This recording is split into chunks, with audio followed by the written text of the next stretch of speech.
See, most of us think we have two choices when faced with toxic behavior: fight back or fold. But there's a third option, and it's the one that actually works. Smart people don't engage. They don't wrestle in the mud because they know something research tells us over and over again: you can't change people who don't want to change. And more importantly, you don't have to lose yourself trying. So what do they do instead? Toxic people don't walk around wearing neon signs that say, "Warning, I will drain your energy and make you question your worth." But they do show patterns: manipulation, blame shifting, an inability to take responsibility. Smart people don't excuse these behaviors. They acknowledge them for what they are. I used to believe that if I just understood someone enough, if I had enough patience, if I could just find the right words, then maybe I could help them change. Maybe I could fix whatever made them cruel or controlling or incapable of saying I was wrong. But here's what I learned the hard way. Empathy without boundaries is self-destruction. One of the biggest myths we tell ourselves is that toxic people don't know what they're doing, that they're just hurt or lost, and if we love them well enough, they'll eventually wake up and be different. But research and life tells a different story. The reality is many toxic people are highly aware of their behaviors. They know exactly what to say to make you question yourself.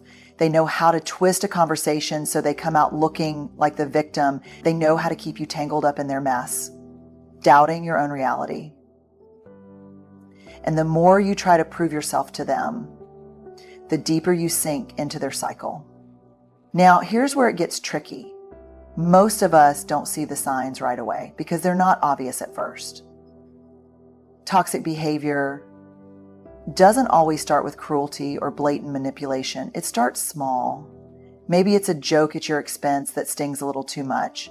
Maybe it's the way they dismiss your feelings with a laugh. "Oh, you're so sensitive." Maybe it's how every apology comes with a "but." "I'm sorry, but you're overreacting." "I'm sorry, but if you hadn't done that, I wouldn't have said what I said." And you start questioning yourself. Maybe I am overreacting. Maybe I am being too sensitive. That's how it starts. Subtle, small, just enough to make you doubt yourself, but not enough for you to leave. And once they know you'll tolerate it, it grows slowly, like a vine creeping up a wall, until one day you look around and realize you're completely wrapped in it. So how do smart people recognize the signs before they're trapped? They pay attention. They listen to how they feel around someone instead of just what that person says. Because words can lie, but your body doesn't. Research shows that our nervous system picks up on toxic behavior long before our brain catches up. Ever had that uneasy feeling around someone but couldn't explain why? That's your gut detecting something your mind hasn't processed yet. Smart people trust that feeling.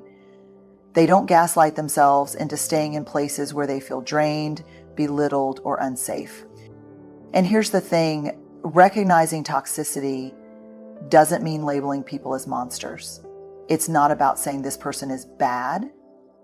It's about saying this person's patterns are unhealthy for me and I don't have to participate in them.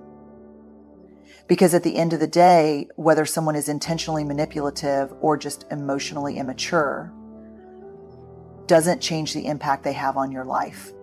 Smart people don't wait for proof. They don't wait until the damage is done. They trust the early signs, the patterns that repeat, the way someone makes them feel about themselves. Because once you see the signs, you have a choice. You can make excuses for them, or you can make space for yourself. Smart people choose themselves. Smart people set boundaries like their peace depends on it, because it does. Research shows that people who establish clear, firm boundaries experience lower stress and higher self-esteem. Boundaries aren't walls, they're doors. Smart people decide who gets a key. Now let's just get this out of the way. Setting boundaries with toxic people isn't easy. If it were, we'd all do it without hesitation. But the truth is, most of us struggle because we've been conditioned to believe that setting boundaries is mean, that saying no makes us difficult or selfish. And if you've ever dealt with someone who thrives on guilt tripping, you know how quickly they can make you feel like the worst person in the world for simply protecting your own peace. But here's what I've learned. The only people who get upset about your boundaries are the ones who benefited from you having none. Think about that for a second. Healthy people, people who love and respect you, don't get offended when you set a boundary. They don't make you feel guilty for needing space or saying no.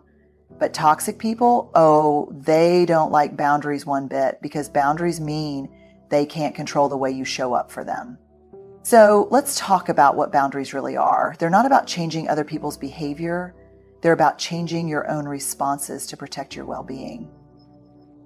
A boundary isn't, you can't talk to me like that. A boundary is, if you talk to me like that, I will remove myself from the conversation. See the difference? One is trying to control the other person. The other is taking ownership of your own choices. I used to think that if I could just explain myself well enough, if I could just help people understand why I needed a boundary, they'd respect it. But toxic people aren't interested in understanding. They're interested in testing. They push and poke and argue and guilt trip, not because they don't understand, but because they do and they don't like it. So here's what smart people do. They set boundaries without over-explaining. They don't hand over a 12-slide PowerPoint presentation on why they need space. They don't beg to be understood. They just state the boundary and follow through. I won't be discussing this topic anymore. I can't make that commitment. I need time to myself right now. Simple, direct, non-negotiable. They don't get pulled into debates about their boundaries. Toxic people will argue, twist your words, make you feel like you're being unfair. Smart people don't take the bait. They know that the moment you start justifying, you've already lost. The boundary is not up for discussion. They enforce their boundaries with action, not just words. Because here's the thing, saying I won't tolerate being spoken to like that doesn't mean anything if you keep engaging with someone who disrespects you. Boundaries don't work unless you follow through. And yes, sometimes that means walking away from a conversation, distancing yourself from a relationship, or even cutting someone off entirely. It's hard, but you know what's harder? Living in a constant state of exhaustion and resentment. And they let go of guilt. This is the big one. Toxic people will make you feel selfish for setting boundaries. They will call you cold, unkind, ungrateful. And every time that happens, I want you to remember this. Choosing yourself is not a betrayal of anyone else. At the end of the day, boundaries aren't about keeping people out. They're about deciding who you let in and on what terms. Smart people don't wait until they're completely drained to draw the line. They do it early, they do it clearly, and they do it without apology. Because their peace, their self-respect, and their mental well-being, that's non-negotiable. Smart people don't waste time explaining themselves. Here's the hard truth. Toxic people thrive on pulling you into justification, argument, and self-doubt. But as Maya Angelou said, never explain yourself. Your friends don't need it, and your enemies won't believe you anyway. Smart people disengage instead of defend. Now, I'll admit this one took me a long time to learn, because if you're someone who values fairness, who genuinely cares about being understood, walking away from a conversation that feels unfinished is hard. Everything in you wants to explain, to clarify, to make them see your side. You think, if I can just find the right words, if I can just get them to understand, then maybe they'll change. But here's what I've learned. You cannot make someone see the truth when their entire identity depends on denying it. Toxic people aren't looking for understanding, they're looking for control. They don't argue to find resolution, they argue to keep you hooked. The moment you start explaining yourself, they've got you, because now you're playing their game. Let me give you an example. Imagine you set a boundary. Maybe you tell someone, I don't feel comfortable being spoken to that way. A healthy person might say, I didn't realize I was doing that. I'll be more mindful. A toxic person, they'll say something like, wow, so now I can't even express myself around you? I guess I'm just a terrible person. And suddenly the conversation is no longer about the way they treated you. It's about their feelings, their hurt, their need to be reassured. And just like that, you find yourself apologizing for having a boundary in the first place. Smart people don't fall into this trap. They know that the moment someone starts twisting the conversation, shifting blame, or making them feel guilty for standing up for themselves, the discussion is no longer productive. And so, instead of engaging, they choose a different response. Silence.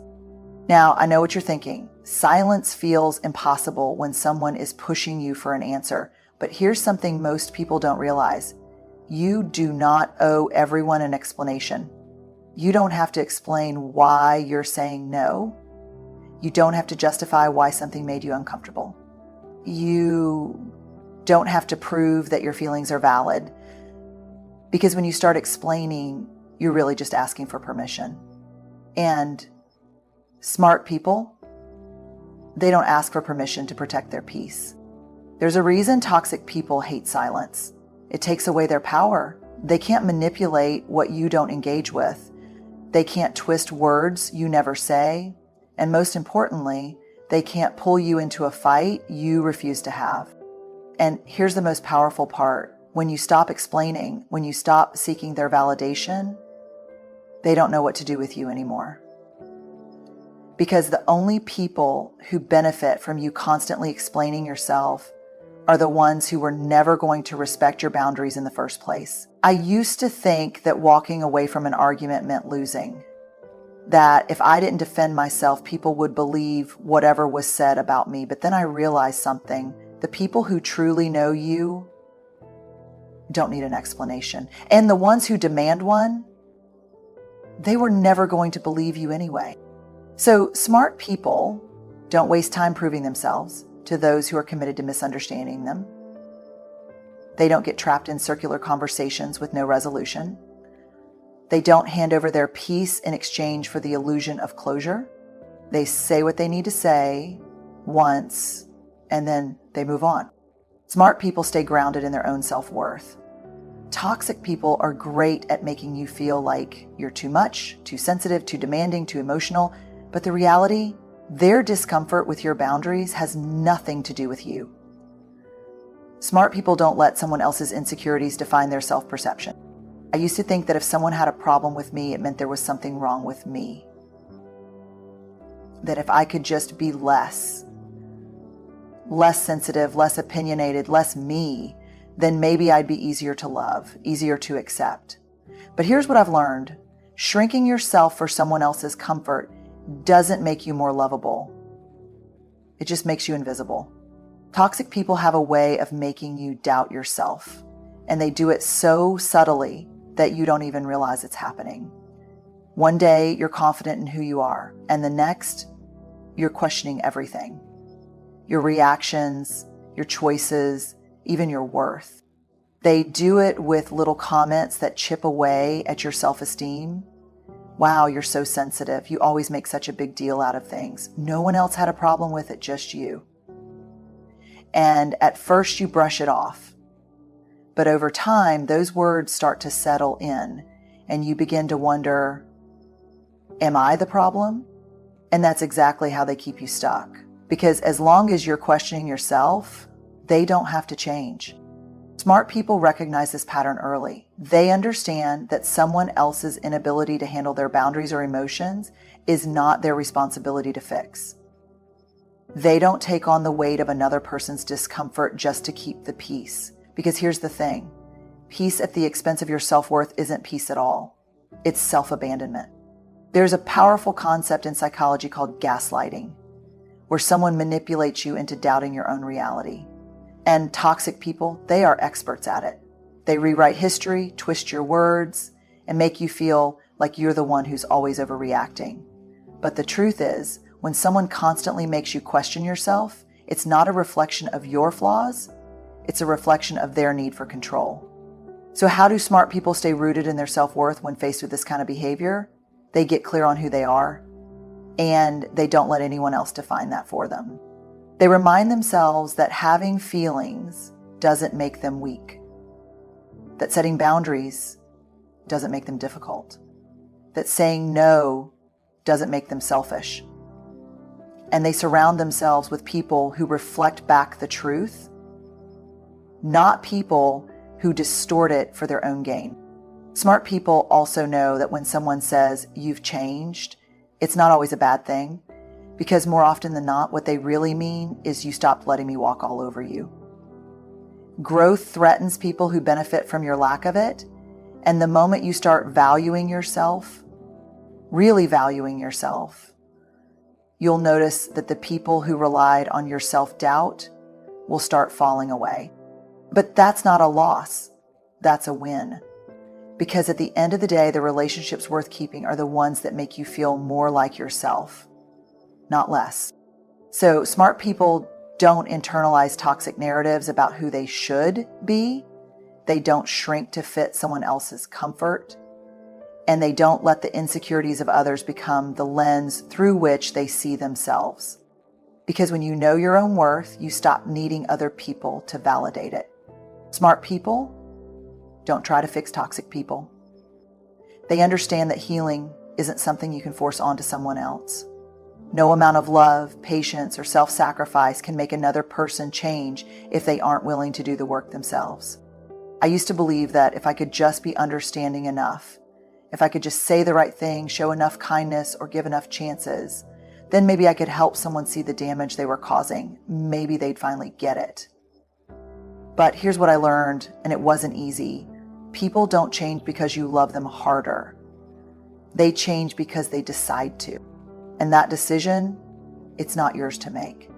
Toxic people have a way of keeping you stuck in this loop, this endless cycle of hope and hurt. They do something damaging, you call it out. They make just enough of an effort to keep you believing they might change, and then nothing. The cycle repeats.